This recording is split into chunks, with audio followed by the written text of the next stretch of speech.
kakak-kakak semua. Kembali lagi bersama saya. Kali ini dalam mata kuliah Algoritma dan Pemrograman 1, khususnya untuk larik atau array, tipe dasar, dan operasinya dengan for. Mari kita lanjutkan.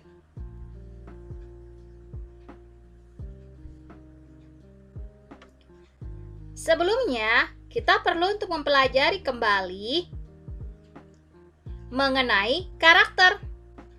Jadi, sebelumnya kan kita jarang ya menggunakan variabel dengan tipe karakter. Maka kita perlu mencoba mengingat kembali. Misalkan seperti ini, Kakak. Jadi, tipe data karakternya, kemudian nama variabelnya, kemudian jika ingin dimasukkan nilai, kita bisa menambahkan di sini. Sama dengan nilai. Jadi, kalau secara implementasi dalam kode programnya, seperti ini, Kakak. Semoga dapat dipahami. Ini adalah contoh membuat programnya. Jadi di sini kita membuat kotak karakter, kita minta masukkan user, kemudian kita tampilkan. Jika ada masalah dengan memasukkan karakter ke dalam variabel, kita bisa menggunakan baris yang ini. Ini tergantung compiler yang kakak-kakak gunakan. Jadi, jika tidak bisa memasukkan karakter ke dalam variabel, kakak-kakak bisa menggunakan ini. Sekarang kita berkenalan dengan yang dinamakan dengan array. Ilustrasi array adalah seperti ini. Dia adalah beberapa variabel yang sebenarnya diikat menjadi satu. Kemudian, setiap variabelnya diakses dengan menggunakan yang disebut indeks, di mana indeks ini adalah penomoran dari setiap kotak urut dari depannya.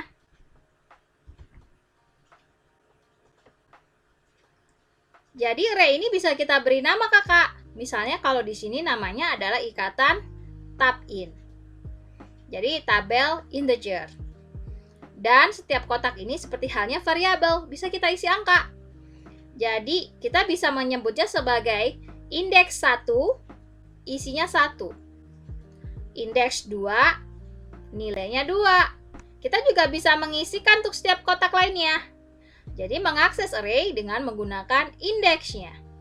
Sebutkan nama array-nya, kemudian sebutkan indeksnya. Ini indeksnya. Ini adalah isi dari elemennya. Indeks, isi elemen. Seperti itu ya kakak. Semoga bisa membedakannya. Ini adalah ilustrasi array. Coba diperhatikan. Terdiri dari 4 buah kotak. Array ini bisa diisi nilai untuk setiap kotaknya. Kita bisa lihat di sini. Ada 12, 15, 9, dan 3. Ini adalah indeksnya. Indeks nomor dari kotaknya. Namun nilai dari elemennya adalah 12. Indeksnya 1, nilai elemennya 15. Indeksnya 2, nilai dari elemennya 9. Indeksnya 3, nilai dari elemennya 3.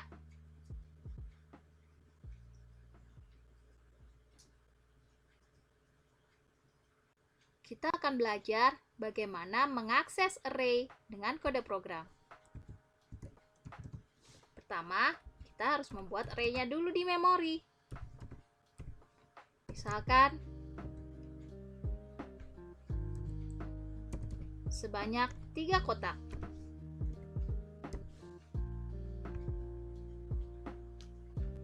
Kemudian jika kita ingin mengisi kotak di dalam array, kita bisa menyebutkan nomor indeksnya.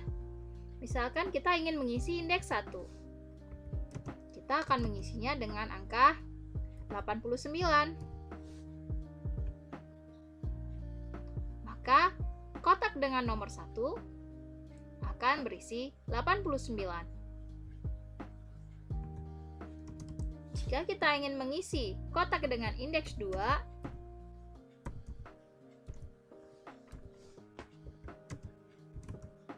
dengan 76,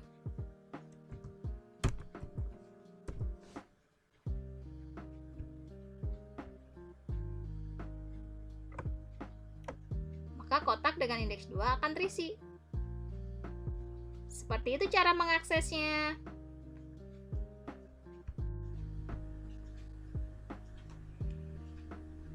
Berikut adalah kode program untuk mengisi sebuah array.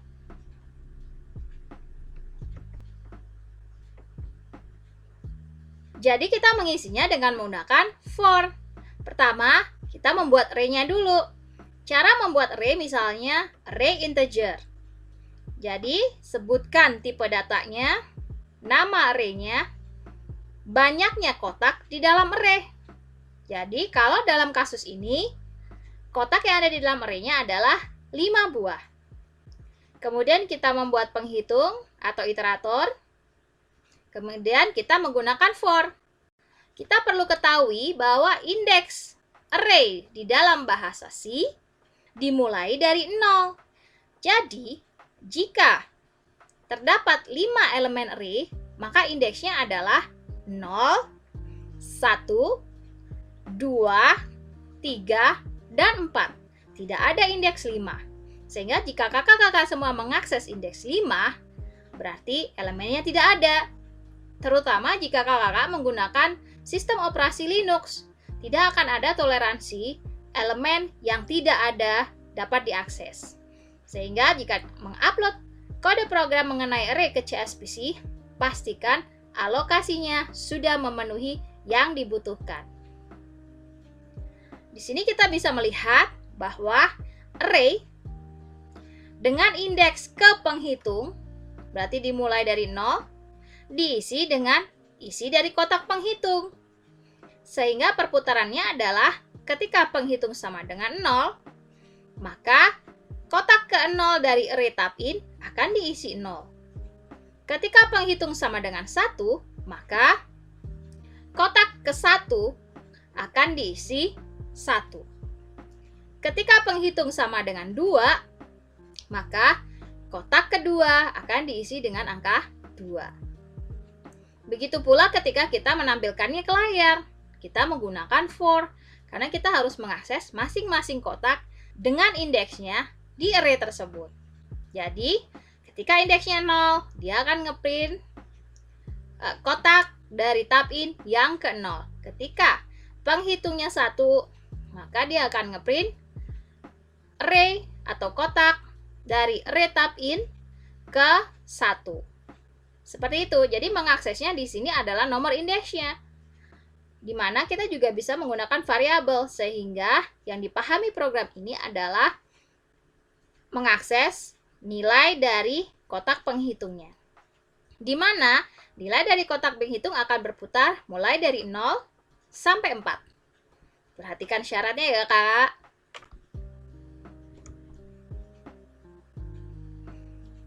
Ini jika lebih dinamis, jadi mengalokasikan array sesuai dengan masukan dari user. Maka kita bisa menambahkan variabel n, lalu kita masukkan ke dalam kotak n, masukan dari user, baru kita membuat alokasi dari array-nya sebanyak n. Sehingga di sini akan lebih dinamis mengisi array. Jangan lupa, jika akan memproses array, kita perlu untuk mengisinya terlebih dahulu. Kemudian, menampilkan isi array ke layar. Berikutnya kita coba melihat studi kasus ini. Menampilkan isi array hanya bilangan ganjil saja. Maka kita bisa menambahkan if ketika kita menampilkan bilangannya. Dari kode program ini kita bisa melihat dengan menambahkan if di dalam for ketika menampilkan isi array-nya. Kita bisa lihat di sini i mulai dari 0 sampai i lebih kecil dari n jika isi dari tab in atau array-nya dengan indeks ke i di mod 2 sama dengan 1, artinya jika isinya ganjil, maka tampilkan isinya ke layar. Jika dia genap, tidak melakukan apa-apa. Seperti itu ya kakak. Berikutnya, studi kasus berikutnya adalah menghitung banyaknya elemen isi array yang merupakan bilangan ganjil. Jadi, kita butuh menghitung ada berapa elemen ganjil di dalam array-nya. Kita bisa memodifikasi kode programnya sebagai berikut. Ada kotak jumlah yang awalnya kita isi 0, karena belum ada yang kita hitung. Proses menghitungnya adalah kita cek dari elemen indeks ke 0 sampai lebih kecil n. Jika dia ganjil, maka jumlah sekarang sama dengan jumlah yang tadi ditambah 1. Sehingga setiap bertemu elemen yang nilainya ganjil, jumlah ini akan bertambah 1. Di akhir program, kita bisa menampilkan jumlah elemen yang ganjilnya.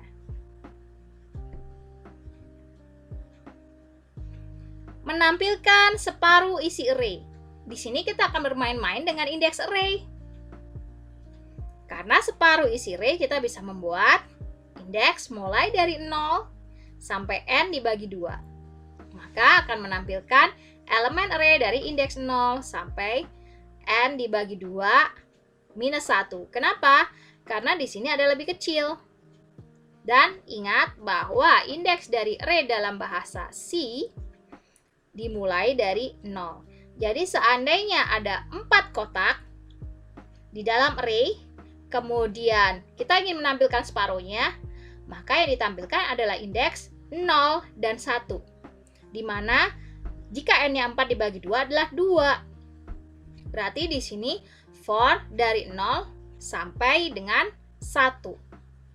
Jadi indeks 0 dan 1 yang ditampilkan. 2 kotak yang merupakan separuh dari n sama dengan 4. Ini adalah kode program untuk mencari nilai maksimal.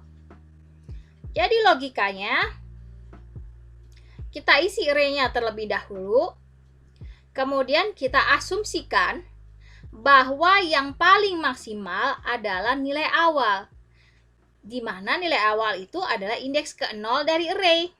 Jadi seperti misalnya logikanya adalah kalau kita mencari orang cantik atau orang ganteng, maka yang pertama kali kita temukan kalau dia adalah wanita cantik atau pria yang ganteng, kita anggap karena pertama kali ketemu dengan makhluk seperti itu, kita anggap dia ganteng atau dia cantik. Maka kita set, oh yang ganteng teh yang kita ketemuin pertama kali. Lalu kita telusuri ke cowok atau cewek berikutnya. Jadi ini mulai dari 1 karena indeks 0 sudah kita lihat. Mulai dari 1 sampai lebih kecil dari n, yaitu elemen paling terakhir. Jika ada yang lebih ganteng, jadi ini nilainya lebih besar dibandingkan yang ada sekarang. Jadi jika ada yang lebih ganteng, maka yang ganteng akan kita ganti dengan yang sekarang lebih ganteng atau lebih cantik. Seperti itu. Jadi jika ada yang lebih besar, berarti ini bukan maksimal lagi. Maka maksimal akan diganti dengan nilai yang besar itu. Di akhir cerita, maka kita akan menemukan bilangan yang paling besar di dalam array. Silakan dikerjakan ya tantangan latihannya supaya lebih memahami apa itu array. Sekian materi hari ini, semoga mudah dipahami. Sampai ketemu lagi.